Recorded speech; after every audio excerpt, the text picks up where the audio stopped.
The phone call came on November 18th at 2:34 p.m.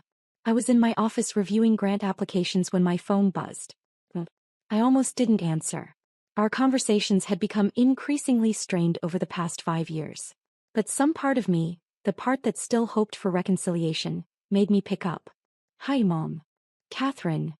Her voice was clipped. Formal. "I'm calling about Christmas." "Hey. What time should I arrive?" Silence. Then, "Actually, your father and I have discussed it. We think it's best if you don't come this year." I set down my pen. "What? Don't come to Christmas. It's better for everyone." "Better how?" "Catherine, your brother is bringing his fiancée. Your sister is bringing her husband and the twins. This is a family celebration. We want it to be nice, successful. Not complicated by your situation." "My situation? What situation is that, Mom?" "You know what I mean. You're 42. Unmarried. No children. Still working at that nonprofit thing. Your brother just made VP at his company. Sarah's husband is a surgeon. Their children are in private school. And I'm what? You're an embarrassment, Catherine. There. I said it. You're an embarrassment to this family. You made choices that led nowhere. You have nothing to show for your life. And I don't want to spend Christmas explaining to Sarah's in-laws why my middle child is a failure." The words hit like physical blows. "I see," I said quietly. "This isn't personal. It's just realistic. You made your choices. You walked away from a perfectly good career in finance to work at a charity. You turned down marriage proposals from two perfectly suitable men. You chose this life. But that doesn't mean we have to celebrate it." "Hey," I said. "Okay, what?" "Okay, I won't come to Christmas." "Good. I'm glad you understand." "I understand perfectly, Mom." I hung up, sat in my office staring at the wall for 10 minutes. Then I went back to reviewing grant applications. Because 847 children were depending on the Children's Hope Foundation to fund their medical treatments. And my mother's opinion of my life didn't change that. I hadn't always worked in nonprofit. 20 years ago I graduated from Wharton with an MBA. Top 10% of my class. Recruited by Goldman Sachs, Morgan Stanley, McKinsey. Offers ranging from $180,000 to $220,000. I chose Goldman. Investment banking. 80-hour weeks. Deals worth billions. Bonuses that paid for luxury apartments and designer wardrobes. My parents were thrilled. Finally, Mom said at my graduation. A child who's making something of herself. My older brother, James, was already a marketing director at Procter & Gamble. Making $160,000. Successful. Stable. My younger sister, Sarah, was in medical school. On track to become a pediatrician. Mom bragged about her constantly. And I was the investment banker. The one making the most money. The one with the impressive title. For 3 years I lived that life. Manhattan apartment. Expense account. Client dinners at restaurants where entrees cost $85. I wore Armani suits and carried a Prada bag and worked until 2 a.m. reviewing pitch books. I was miserable. Not because the work was hard. I didn't mind hard work. But because it meant nothing. I spent my days helping billionaires get richer. Structuring deals that moved money from one column to another. Creating shareholder value. Maximizing returns. And every night I went home to my empty apartment and wondered what the point was. The breaking point came on a Tuesday in October. I was walking to the subway after a 16-hour day. Exhausted. Carrying a briefcase full of documents I'd need to review before a 7 a.m. meeting. I passed a man sleeping on a cardboard box. Mid-50s. Worn clothes. A sign. Veteran. Hungry. Anything helps. I'd passed him every day for 6 months. Never stopped. Too busy. Too tired. Too focused on getting home. That Tuesday I stopped. "Excuse me," I said. "Have you eaten today?" He looked up. Surprised that someone was talking to him. "No, ma'am." I bought him dinner. Pizza from a place on the corner. 2 slices and a soda. Cost me $8. He cried when I handed it to him. "God bless you," he said. "You're an angel." I wasn't an angel. I was an investment banker who just helped a pharmaceutical company structure a deal that would increase drug prices by 23%. But this man thought I'd done something meaningful. For $8. I went home that night and couldn't stop thinking about it. The math didn't make sense. I'd helped move $400 million in a deal that afternoon. I'd personally made the bank $3 million in fees. My bonus would be $120,000. But I'd never seen anyone cry with gratitude over my PowerPoint presentations. 6 months later, I left Goldman Sachs. Took a job at a small nonprofit called Children's Hope Foundation. They funded medical treatments for kids whose families couldn't afford them. Cancer treatments, heart surgeries, transplants. My salary, $52,000. My parents were horrified. "You're throwing away your career," Dad said.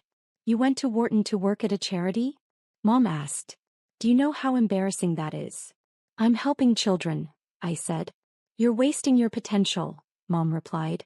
"James is making real money. Sarah will be a doctor. And you're going to be a nonprofit worker making poverty wages." "I'm making enough." "Enough for what? You can't even afford to buy a house on that salary." "I don't need a house." "Everyone needs a house, Catherine. Everyone needs stability. You're throwing that away for what? So you can feel good about yourself." "Yes," I said simply. "That's exactly why." She didn't understand. She never understood. That was 17 years ago. In those 17 years, I'd built Children's Hope Foundation from a small organization operating in 3 cities to a national foundation operating in 47 states. When I started, we had 4 employees and a budget of $800,000. We helped 127 children that first year. Now we had 143 employees and a budget of $68 million.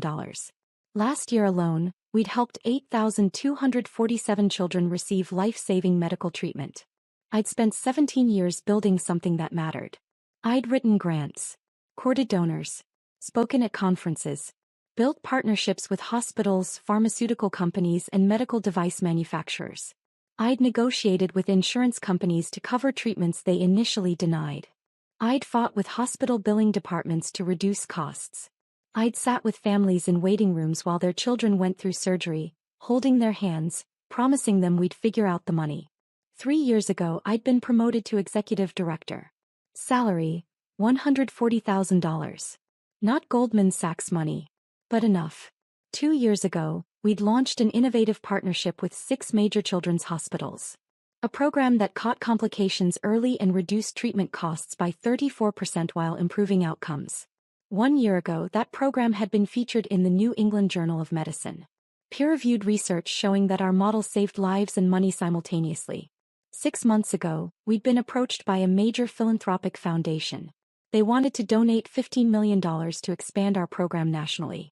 I'd spent 6 months negotiating that donation, working with their team, proving our impact, demonstrating how their money would save lives. The donation came through in October. Total amount, $12.4 million. The largest single donation in Children's Hope Foundation history. With that money, we'd expand to serve 15,000 children annually. We'd open offices in 12 new cities. We'd hire 89 new staff members. We'd save an estimated 2,100 lives over the next 5 years. But my mother thought I was an embarrassment. After Mom's call, I didn't tell anyone about Christmas. My colleagues assumed I was spending the holiday with family. I didn't correct them. Christmas Day, I volunteered at a children's hospital in Philadelphia. Played board games with kids who couldn't go home. Read stories to a 7-year-old girl recovering from a bone marrow transplant. Held a newborn in the NICU whose mother was too exhausted to hold him herself. At 8 p.m., I went home to my apartment in Center City. Small. 1 bedroom. Modest. I'd never needed more. I made pasta for dinner. Watched a movie. Went to bed at 10 p.m. It was one of the best Christmases I'd had in years. Because I'd spent it doing work that mattered. With people who appreciated it. My mother's voice echoed in my head sometimes, "You're an embarrassment." But when I looked at the photo on my desk, 8-year-old Marcus, who'd received a heart transplant we funded last year, smiling with his family, I knew the truth. I wasn't an embarrassment. I was exactly where I was supposed to be. The invitation arrived in early December. Children's Hope Foundation had been selected to receive the Humanitarian Impact Award at the annual Children's Hospital Network Gala. The award recognized organizations that had made significant contributions to pediatric healthcare. The gala was scheduled for January 24th at the Bellevue Hotel in Philadelphia. Black tie. 600 guests. Dinner, speeches, and awards ceremony. "You're accepting the award," my board chair Margaret said during our weekly call. "This is your achievement, Catherine. You built this organization. It's a team effort." "Catherine, stop being modest. You turned an $800,000 operation into a $68 million national foundation. You secured the largest donation in our history. You've personally overseen programs that have saved thousands of lives. Accept the damn award. I smiled. Margaret was 83 years old. A retired hospital CO. She didn't tolerate false modesty. Hey, I said. I'll accept it. Good. Or something nice. And bring a guest if you want. I didn't have a guest. I'd been single for 4 years. My last relationship had ended when he told me I cared more about other people's children than building a life with him. He wasn't wrong. I'll come alone, I said. Your family will be there though, right? No. Why not? They're not interested in this part of my life. Margaret was quiet for a moment. Their loss, she finally said. Our gain. January 24th arrived cold and clear. I spent the morning at the office, finishing reports. At 3 p.m. I went home to get ready. The dress was simple. Navy blue. Four-length. Elegant but not flashy. I'd bought it on sale at Nordstrom for $200. My jewelry was minimal. Pearl earrings my grandmother had given me. A silver necklace I'd owned for 15 years. I looked at myself in the mirror. 42 years old. Unmarried. No children. Working at that nonprofit thing. My mother's words still stung. But tonight, I'd be honored for the work I'd spent 17 years building. That had to count for something. I arrived at the Bellevue at 6:15 p.m. The grand ballroom was spectacular. Crystal chandeliers. Round tables with ivory linens. Each table seated 10. Place cards at every setting. I found my table. Table 5. Front section. Reserved for award recipients and board members. Margaret was already there. She stood when she saw me. Catherine. You look beautiful. Thank you. Nervous. A little. Don't be. You deserve this. The other seats at our table filled quickly. Members of our board. Major donors. The CEO of Children's Hospital of Philadelphia. A journalist from the Philadelphia Inquirer. At 6:45 the lights dimmed. Guests found their seats. I scanned the room out of habit. 600 people. Hospital administrators. Foundation directors. Major philanthropists. Medical professionals. And then I saw her. Table 19. Back section. Wearing a burgundy dress I recognized from Sarah's wedding 2 years ago. My mother. She was with a woman I didn't recognize. Mid-60s. Well-dressed. They were laughing about something. My heart started pounding. What was she doing here? Margaret noticed my expression. You okay? My mother is here. What? Where? Table 19. Margaret looked. The woman in burgundy? Yes. Did you invite her? No. I didn't tell her about tonight. Then how? The MC took the stage. Good evening, everyone. Welcome to the 23rd Annual Children's Hospital Network Gala. We have an inspiring evening ahead. Dinner will be served shortly, followed by our awards ceremony. I couldn't focus on his words. My mother was here. At my event. An event celebrating the work she'd called an embarrassment. How had she even gotten an invitation? Dinner was served. I ate mechanically.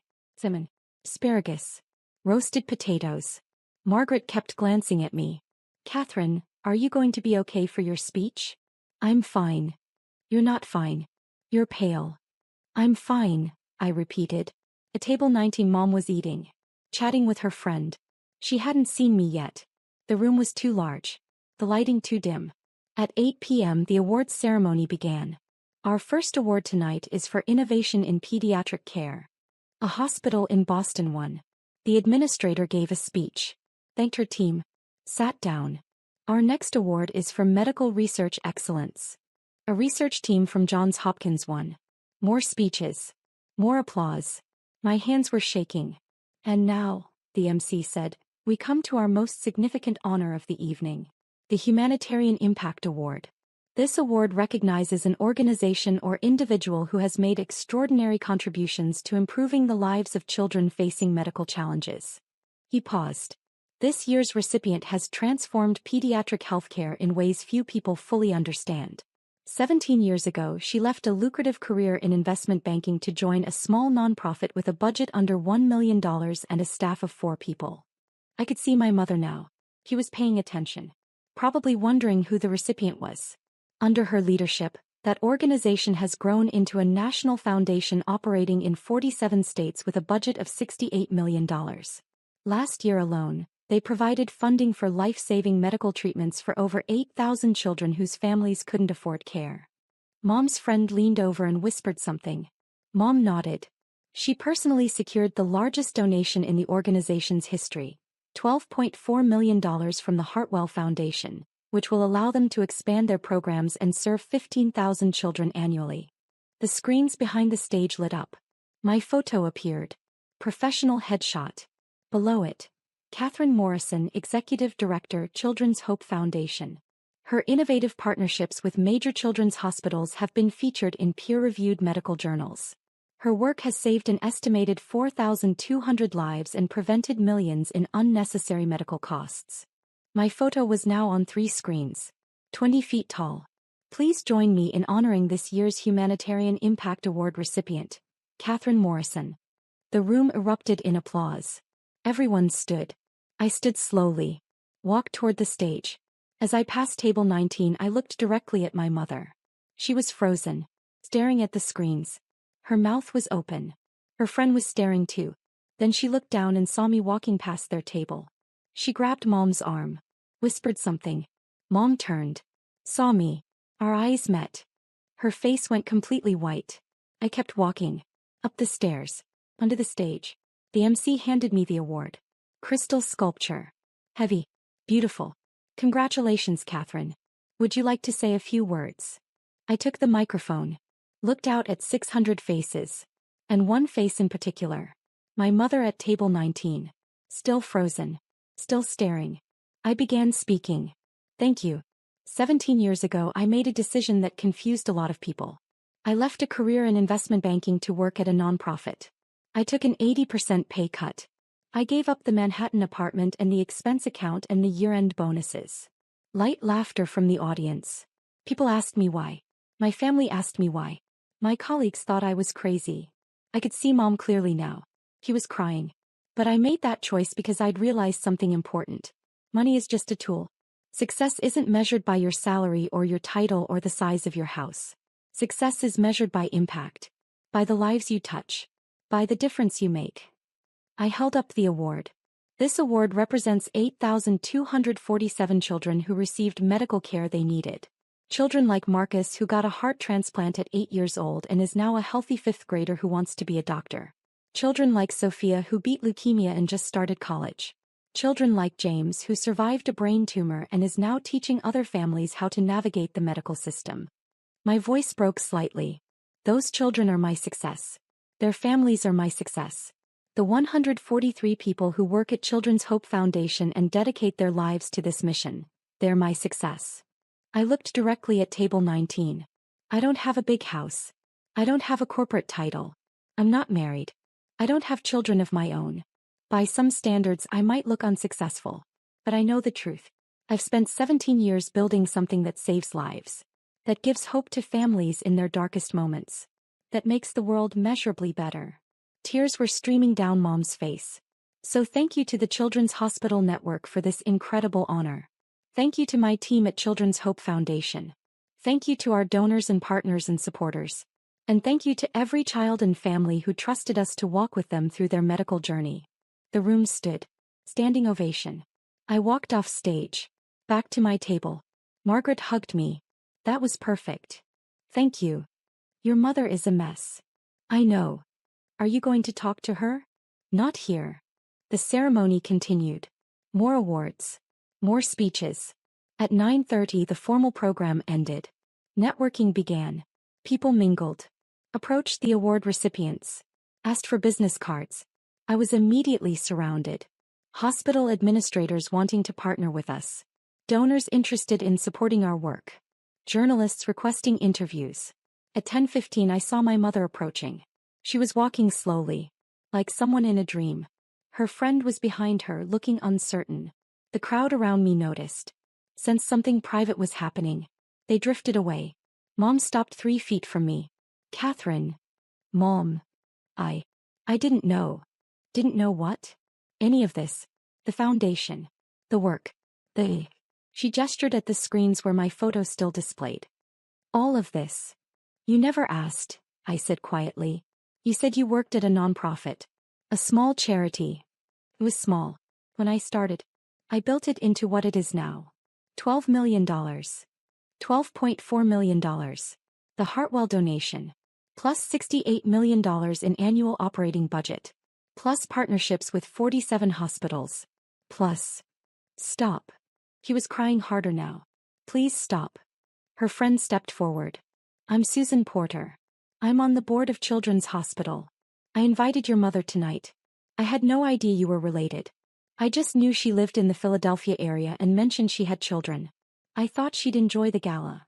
Thank you for bringing her, I said. Susan looked between us. I'll give you two some privacy. She walked away. Mom and I stood there. Finally, she said, I called you an embarrassment. Yes. I uninvited you from Christmas. Yes. I told you that you were a failure. That you had nothing to show for your life. I remember. Catherine, I'm so sorry. I'm so incredibly sorry. Why? I asked. Why did you say those things? Why did you believe them? Because I'm a fool, she whispered. Because I measured success by the wrong things. Because I compared you to James and Sarah and their salaries and titles and I couldn't see what you were actually doing. I told you what I was doing. You didn't want to hear it. You said you worked at a charity. You said you helped sick children. I thought that meant you were a low-level employee. A caseworker. Someone who filed paperwork. I didn't understand you were running the entire organization. Building it. Transforming it. Would it have mattered? I asked quietly. If I'd told you I was the executive director? If I'd told you about the budget and the staff and the children we were saving? Would you have respected me then? Or would you have still thought I should have stayed in banking and made more money? She was silent. That's what I thought, I said. Catherine. Mom, I've spent 17 years being dismissed by you. 17 years of family dinners where James's promotions were celebrated and Sarah's achievements were praised and my work was glossed over as that non-profit thing. 17 years of feeling like I was the disappointment. The embarrassment. The child who didn't live up to expectations. You're not. I know I'm not, I interrupted. Tonight proved that. 600 people standing and applauding for work I've spent nearly 2 decades building. Major hospitals wanting to partner with us. A $12.4 million donation because someone believed in our mission. Children alive today because of programs I created. I took a breath. I know my worth, Mom. The question is, do you? She stared at me. Yes, I see it now. I'm so sorry it took this long. I'm sorry too, I said. I'm sorry you missed 17 years of my life because you were so focused on what you thought success should look like that you couldn't see what it actually looked like. Can you forgive me? Eventually, I said. But not tonight.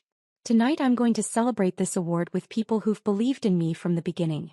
People who saw my potential when you saw my failure. People who understood that saving children's lives matters more than salary and titles. Catherine. Go home, Mom. Go home and think about why you said the things you said. Why you believed them. Why you couldn't see your own daughter for who she really was. When can I see you again? When you're ready to actually know me, I said. Not the version you want me to be. The real me. The person who chose meaning over money. Impact over image. Children's lives over corporate prestige. She nodded slowly. I'll call you. Okay. She started to walk away. Then stopped. Turn back. For what it's worth, Catherine, I'm proud of you. I should have said that 17 years ago. I'm saying it now. I'm so incredibly proud of you. Thank you, I said quietly. She left. I stood there for a moment. Then Margaret appeared beside me. How are you feeling? Tired, I admitted. Want to leave? Not yet. I want to talk to the people who came here to support us. The donors. The partners. The believers. That's my girl, Margaret said. We spent the next hour networking.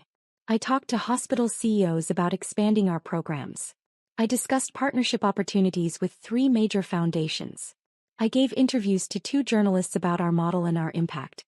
At 11:30 I finally left. In the Uber home I looked at my phone. 17 messages. 3 from board members congratulating me. 2 from major donors wanting to schedule meetings. 5 from colleagues who'd watched a live stream of the ceremony. 4 from journalists requesting interviews. 2 from hospital administrators. And 1 from my sister Sarah. Catherine, I just saw a video of your speech online. Why didn't you tell us about any of this? I had no idea. Call me. I didn't call. I went home. Changed into pajamas. I sat on my couch with my award on the coffee table. Looked at the photo of Marcus on my phone. The 8-year-old with a new heart. Smiling. Alive. That was success. Not my mother's approval. Not my family's understanding. Just that smile. That life. That moment of hope in someone's darkest time. I fell asleep on the couch with my tea cooling on the table and my award reflecting the streetlights from outside. Mom called 3 days later. Catherine. It's Mom. Can we talk? I'm listening. I've spent the past 3 days reading about your work. Everything I could find online. Articles. Interviews. The medical journal study. The Foundation's annual reports. I read all of it. Okay. I didn't understand. I truly didn't understand what you were building. I thought nonprofit meant small. Ineffective. A nice hobby for people who couldn't succeed in the real world. I was so wrong. Yes, I said. You were. Can I come see your office? Meet your team? Actually learn about the work you do. I was quiet for a long moment. Why? I asked. Why now? Because you saw me on a stage. Because 600 people applauded? If I'd won this award and nobody had been there to see it, would you care? I want to care about the right things, she said quietly. I want to understand what matters to you. What you've sacrificed for. What you believe in. This isn't about sacrifice, I said. I didn't sacrifice anything. I chose this life. Deliberately. Enthusiastically. I chose meaning over money. Impact over image. And I'd choose it again 1,000 times. I know that now. Do you really? Or are you just impressed because a fancy gala gave me an award? Silence. Then, both, she admitted. I'm impressed by the award. I'm ashamed I didn't see it before the award. And I'm trying to do better. That's honest, I said. So can I visit? Yes. But Mom, this is a working office. We're not a showpiece. We're busy people saving children's lives. If you come, you'll see the reality. The grant applications. The desperate families. The hospital bills. The hard decisions about who we can help and who we can't. It's not glamorous. I want to see all of it, she said. Hey. Next Tuesday. 10 a.m. I'll be there. Tuesday at 10 a.m., Mom arrived at our office. 3 floors of a converted warehouse in South Philadelphia. Open workspace. Conference rooms. A reception area with photos of children we'd helped. She stood in the reception area for a long moment. Looking at the photos. These are the children you've saved? Some of them. We have thousands more. I gave her the tour. Showed her the program offices where caseworkers evaluated applications. The finance department that processed payments to hospitals. The donor relations team that maintained relationships with supporters. The communications staff that told our stories. We stopped at my office. Small. Window overlooking the street. Desk covered in files. This is where you work? Most days. When I'm not visiting hospitals or meeting with donors. He picked up the photo on my desk. Marcus. The boy with the new heart. Who is this? Marcus. He was 8 when he got a heart transplant we funded. He's 12 now. Healthy. Happy. Wants to be a cardiologist. You kept his photo. I keep photos of lots of children. They remind me why this matters. Mom set the photo down carefully. Catherine, I need to tell you something. Okay. When you left Goldman Sachs, I thought you'd made the biggest mistake of your life. I thought you were throwing away your future. Your potential. Your security. I was so angry at you. I know. But I was wrong. You didn't throw anything away. You built something extraordinary. You found work that matters. Work that saves lives. Work that gives hope. And I was too blind to see it. Why? I asked. Why were you so blind to it? She sat down. Looked out the window. Because I measured success by the wrong things, she said slowly. I grew up poor, Catherine. Really poor. My father worked in a factory. My mother cleaned houses. We had nothing. I spent my childhood wearing hand-me-downs and eating government cheese. When I married your father and later Richard, I finally had stability. Security. And I wanted that for my children. I wanted you to have what I didn't have. Money. Status. Safety. I understand that, I said. But Mom, I do have security. I have a good salary.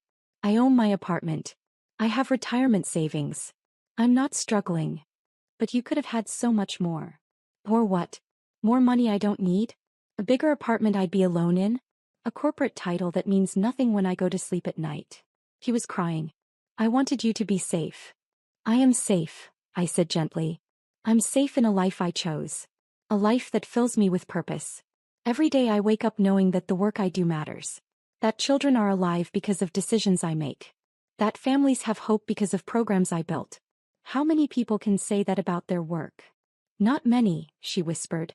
I have enough money. Enough security. And I have meaning. That's more than most people get. That's everything I wanted. She looked at me. You're remarkable, Catherine. I'm sorry it took me 42 years to see it. 42 years minus 17 years of me doing this work equals 25 years, I said. You saw me clearly for 25 years. It's the last 17 you missed. But we can work on that. How? By you actually asking about my life. My work. What I'm proud of. What challenges I'm facing. Not comparing me to James or Sarah. Just seeing me as myself. I can do that, she said. Can you? I'm going to try. Really try. Over the next 6 months she did try. She called every Sunday. Just about my week. Listened when I told her about funding decisions and partnership negotiations and children we'd helped. She came to a fundraising event in March. Sat at a table with donors. Watched me give a speech. Afterward she introduced herself to people. I'm Catherine's mother. I'm so proud of her work. In April she brought my father to the office. Showed him around. Explained our programs. He listened. Asked questions. Seemed genuinely interested. In May she told James and Sarah about the award. Showed them the video of my speech. Sarah called me crying. Why didn't you tell us about any of this? You never asked, I said simply. We should have asked. Yes. You should have. In June the whole family came to our annual gala. Mom, Dad, James and his fiancée Sarah and her family. They sat at table 7. Wore formal attire. Clapped when I was introduced. During my speech I looked at them. My family. Finally seeing me. Not the embarrassment. Not the failure. Not the disappointing middle child who'd made bad choices. Just me. Catherine Morrison. Executive Director of Children's Hope Foundation. Builder of programs that saved lives. Protector of children. Believer in meaning over money. After the gala we went to dinner. This was incredible, James said. I had no idea your organization was this big. This important. It is, I said. Why didn't you tell us? I tried, I said.